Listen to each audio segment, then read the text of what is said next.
नमस्कार, मैं Saurabh Mukherjee tree of skills से आप सभी का स्वागत है। आज के हमारे इस सेशन में आज हम राग भैरव का राग परिचय जानेंगे। भैरव के बारे में, राग भैरव किस प्रकार का राग है, इस राग की कुछ विशेषताएं भी हम जानेंगे।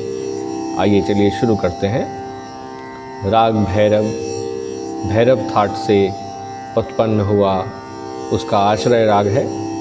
आश्रय राग यानी कि उसका मूल राग है। राग भैरव का थाट भैरव ही है।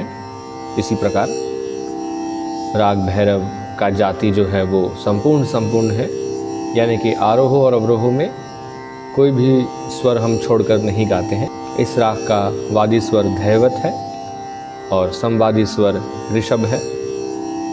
इस राग में जो विकृत स्वर है रे और ध, दोनों ही कोमल इस्तेमाल होते हैं, ऋषभ और धैवत। बाकी सभी स्वर शुद्ध होते हैं, वर्जित स्वर कोई भी नहीं है इस राग में। इस राग का गायन समय है प्रातः काल।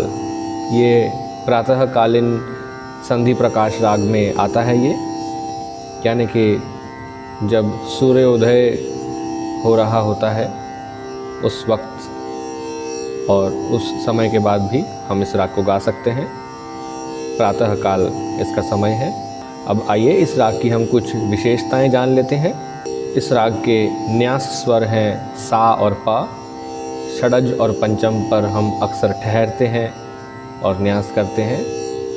उसके अलावा हम गंधार पर भी थोड़ा सा ठहर सकते हैं। मध्यम पर ज़्यादा देर ठहरने से ये दूसरा राग बन सकता है। बाकी ऋषभ और धैवत में काफ़ी आंदोलन होता है।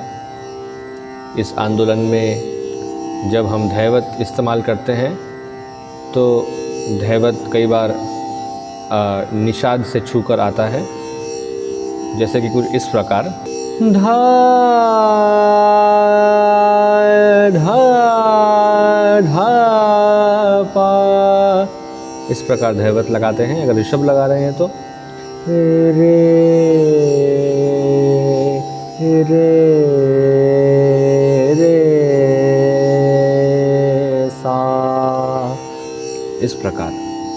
तो ऋषभ थोड़ा सा गंधार को छूकर आता है और जो धैवत है वो अक्सर निषाद को छूकर आता है।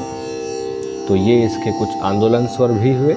इस राग का जो प्रकृति है वो बहुत गंभीर है और काफ़ी इंटेंस है। इस राग में बहुत ठहराव है। इस राग को बहुत ठहर के गाते हैं। इस राग का, जैसे कि मैंने बताया, प्रकृति गंभीर है, तो बहुत आराम से आंदोलन लेके स्वरों को लेना होता है। ये एक भक्ति रस प्रधान राग है। इस राग की कई बंदिशों में ईश्वर स्तुति, प्रभात समय का वर्णन भी होता है। तो ये इस राग के कुछ विशेषताएं थी और हमने राग परिचय भी जाना। आज के लिए बस इतना ही। अब हम मिलते हैं अगले सेशन में। नमस्कार।